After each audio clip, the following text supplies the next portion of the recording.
Buenos días, preciosos del Señor. Dios les siga bendiciendo grandemente. Este es un día de muchas bendiciones para todos nosotros. Este es un día donde los ojos del Señor van a estar puestos sobre nuestras vidas. También donde vamos a ver su gracia, su favor, sus abrazos, su cariño, su ternura manifestado a nuestras vidas. Me hallarán, dice la Escritura, los que temprano me buscan. Y eso es lo que nosotros estamos haciendo, buscándolo de temprano con todo nuestro cariño, con todo nuestro amor, con toda nuestra pasión. Estamos en una semana de bendición porque estamos orando también por las naciones de la tierra, pero especialmente por esa herencia, ese derecho que Dios nos dio. Él mismo nos mandó que pidiésemos de esa manera. Pedid y os daré las naciones por herencia, es lo que dice la Escritura, y las partes más lejanas de la tierra como posesión tuya. Salmo 2:8. Señor nos ha hecho grandes promesas en nuestra vida, y una de esas es el orar, el que oremos por las naciones de la tierra para conquistarlas. Esa es una gran promesa que Dios nos ha otorgado. Muchas veces vamos a orar por las naciones y no sabemos cómo interceder por ellas. Muchas veces vamos 2 o 3 minutos a orar y decirle, pues, Dios, gracias por las naciones, y tenemos de pronto allí ya una oración preparada, ya hasta no la sabemos de memoria.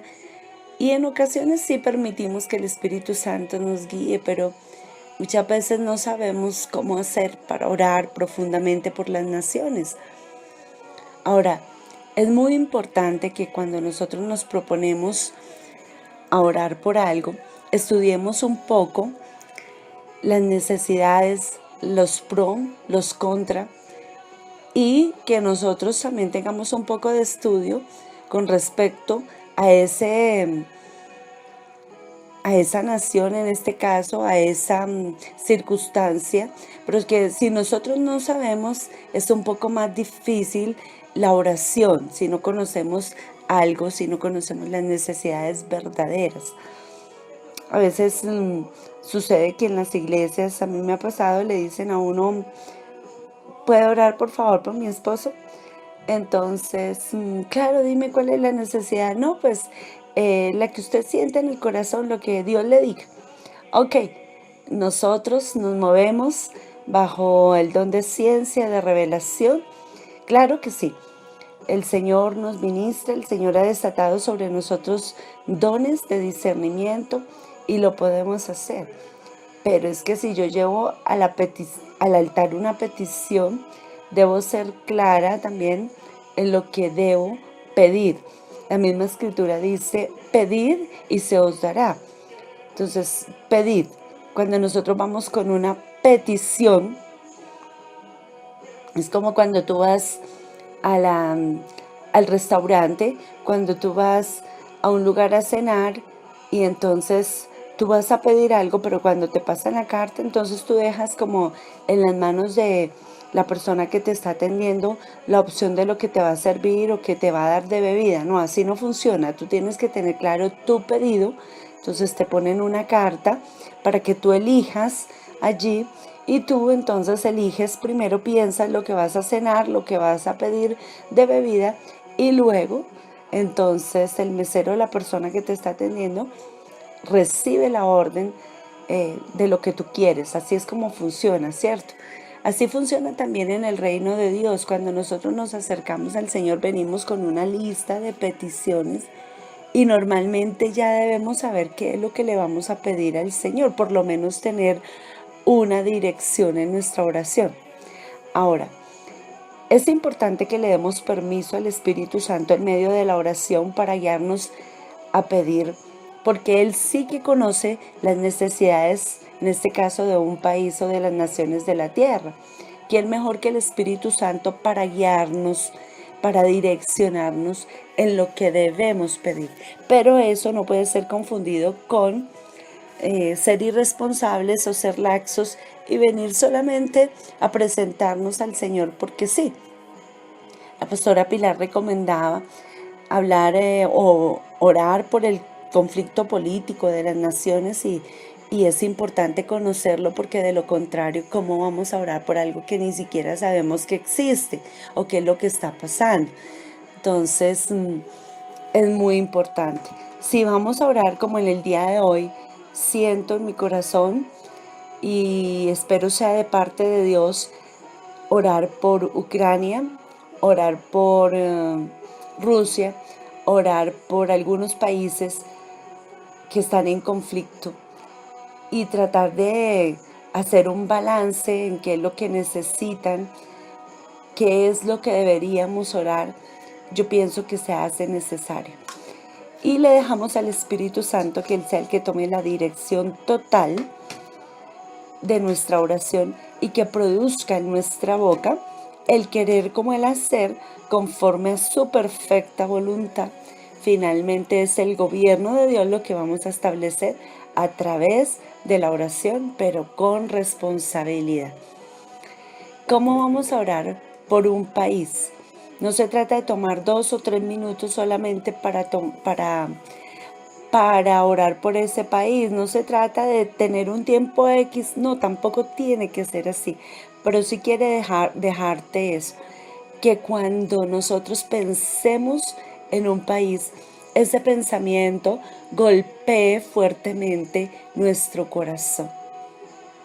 ¿Qué es lo que está pasando? ¿Cuál es la mayor necesidad en ese país? ¿Cuáles son las necesidades? Espíritu Santo, muéstrame las necesidades de ese país. Si somos movidos a interceder a favor de ese país, entonces debemos tener lo mínimo de información. ¿Cuál es la situación del Estado, el gobierno? ¿Qué es lo que necesita ese país o esa nación para poder hacer una oración eficaz? Lo demás ya lo colocará el Espíritu Santo. Nosotros debemos también orar por los misioneros, las personas que Dios ha enviado a esas naciones de las cuales el Señor coloca carga en nuestro corazón para que sean guardados, protegidos, usados por Dios, pero también para que tengan la fortaleza y la cobertura suficiente, porque muchos de nuestros misioneros están sufriendo encarcelamientos, dolor, golpes, persecución y, digamos que grandes traumas tanto emocionales como físicos. Y esto es triste, saber que hay un grupo de hermanos de nuestra familia, están nuestros hermanos en esas naciones sufriendo tal persecución, mientras nosotros estamos cómodos. Gracias a Dios por esta comodidad, gracias a Dios porque yo puedo grabar este audio desde la comodidad de mi escritorio, en mi sala, en cualquier lugar de mi casa, donde yo me pueda postrar, donde yo pueda estar tranquila. Y lo mismo creo yo, tú. A veces nos incomodamos un poquito saliendo a la madrugada para nuestras congregaciones, por lo menos en nuestro caso. Aquí en Colombia se acostumbra mucho eso, salir a orar directamente al templo y esas son las mayores incomodidades que nosotros realmente tenemos. De pronto el dormir un poquito menos para poder llevar a amanecer o ir a la madrugada a tener ese tiempo con el Señor. Pero estamos lejos de imaginar lo que otros realmente sufren por causa del Evangelio. Muchos están dando sus propias vidas y aún su familia ofreciéndola para el ministerio. Y nosotros no debemos ser la excepción. Yo decía anoche que nosotros podemos interceder desde el lugar donde Dios nos coloque. Nosotros podemos interceder desde aquí, de nuestra nación, ir a las naciones. Una manera de ir a las naciones es a través de la oración, a través de la intercesión, a través de la guerra espiritual. Qué rico que nosotros podamos dar eso mejor que tenemos para dar para Dios, nuestra vida, nuestro tiempo, nuestra salud, muchas cosas ofrecerlas para el reino de los cielos. ¿Por qué digo vida, salud? Porque Orar no debería ser difícil para nosotros ni debería ser algo que nos cuesta ni un deleite, pero muchas veces tenemos que orar y ceñir nuestros lomos muchas veces en medio del cansancio, de la prueba, de nuestras múltiples actividades y entonces eso cuesta un poquito, pero vale la pena. Muchas veces tenemos que ceder o darle menos tiempo a nuestros hijos o a otras actividades por estar en la presencia de Dios, pero vale la pena. Muchas veces tenemos que dejar de ir a pasar un tiempo tal vez de recreación y donde podríamos hacer otras cosas personales o de familia por estar en la presencia de Dios, por estar orando o por estar extendiendo el reino. Pero hermanos, vale la pena. Definitivamente todo esto vale la pena servirle al Señor. Oremos entonces en esta mañana. A mí se me ha encomendado la oración por los siervos de Dios. Se me ha encomendado la oración por pastores, apóstoles, profetas, maestros, evangelistas del pueblo de Dios. Se me ha encomendado que ore, que los levante en la presencia de Dios, que los cubra. Y eso es lo que hacemos continuamente. Pero hay tantos siervos de Dios en el mundo entero a los cuales nosotros no conocemos. Hay tantos siervos de Dios tal vez desprotegidos porque no hay quien ore por ellos, porque muchas veces no hay una iglesia comprometida para orar por esas familias pastorales. Ustedes saben por qué a veces pasa tanto en las familias de los pastores y de los siervos de Dios, porque son muy atacados por el enemigo. ¿Y saben por qué son muy atacados por el enemigo? Porque no hay un equipo de escuderos, porque no hay un buen equipo de intercesores que los esté cubriendo, que los esté guardando, que esté peleando por ellos. No hay gente que esté dispuesta a dar la vida también por sus pastores. Nos hemos acostumbrado que son los pastores y los siervos de Dios los que dan la vida por nosotros. Ellos tienen que orar, ellos tienen que llevarnos delante de la presencia de Dios. Ellos tienen que estar dispuestos a escucharnos cuando los necesitemos. Ellos nos tienen que alimentar, ellos tienen que darnos la atención que nosotros necesitamos o que creemos merecer en algún momento determinado.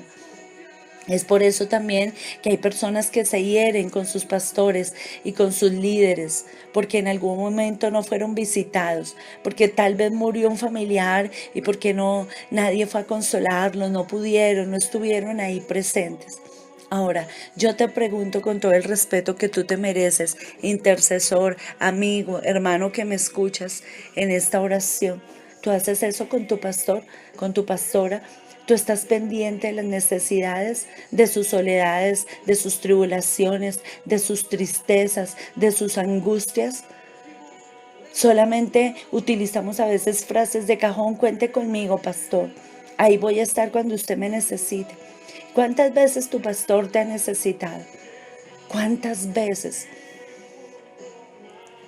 Aún sucede aquí en Colombia, no sé si en otros países, que en la casa del pastor, en la alacena, en la nevera, alacena se le dice el mueble donde se guarda la comida, en el cajón, como quiera que tú lo llames, no hay suficiente, no está abastecido como el tuyo, no hay la abundancia de manjares que hay en tu mesa.